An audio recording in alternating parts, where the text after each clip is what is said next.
This is the screencast for section 4.3, example 5, studying motion on a line. Yes, we have more particles moving on lines. We always will.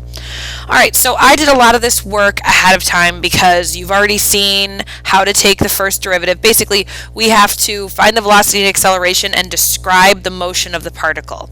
Okay, so I found the velocity by taking the first derivative. I found its zeros by factoring. I tested those on a number line, and I have the graphs. You can see between 0 and 1, velocity is positive. Between 1 and 11/3, the velocity is negative.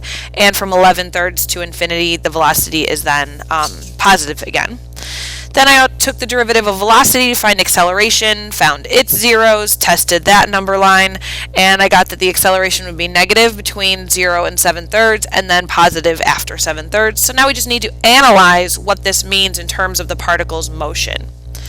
All right, well, when is the particle moving left? The particle is moving left when the velocity is negative. So that's going to be between 1 and 11/3. So whether you see that on the graph here or on your number line, it doesn't matter as long as you would be able to recognize both of those. And we do not include 1 or 11/3 because at 1 and 11/3 something else is happening. Hang on a second. When is the particle moving right? The particle is moving right then when the graph of velocity is above the x-axis, or velocity is positive on the number line. So that would be from 0, and you can include 0 in this, to 1, not including 1, and then again from 11/3 to infinity. And then the change of direction, so that is what's happening at 1 and 11/3. At x equals 1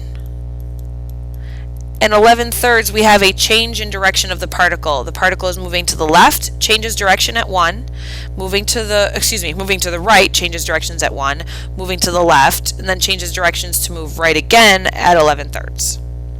Now, the acceleration is directed to the left when the acceleration is negative or also below the x-axis.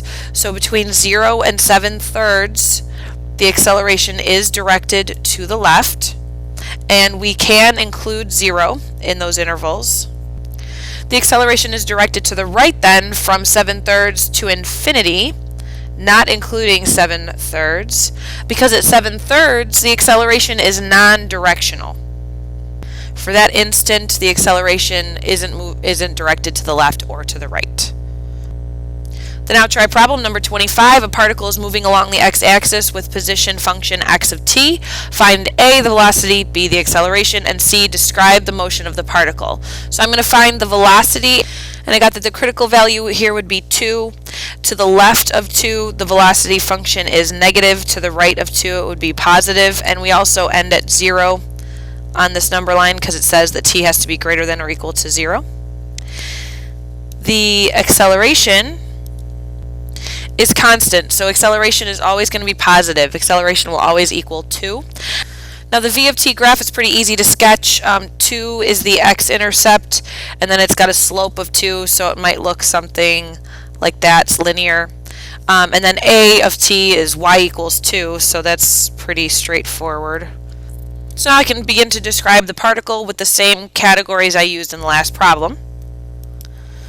So in this problem, the particle is moving left, again, where the velocity is below the x-axis or negative. So that's going to happen including 0 to 2, which means I do need to make my graph a little bit more accurate here. So we start at 0. There we go. Then when is the particle moving to the right? Well, that's when the graph is above the x-axis or velocity is positive.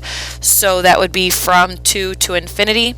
And then the change of direction, the particle changed from moving left to right at x equals 2. Now the acceleration is directed to the left. Actually, never. The acceleration never drops below the x-axis. So we wouldn't even need to include that in our answer.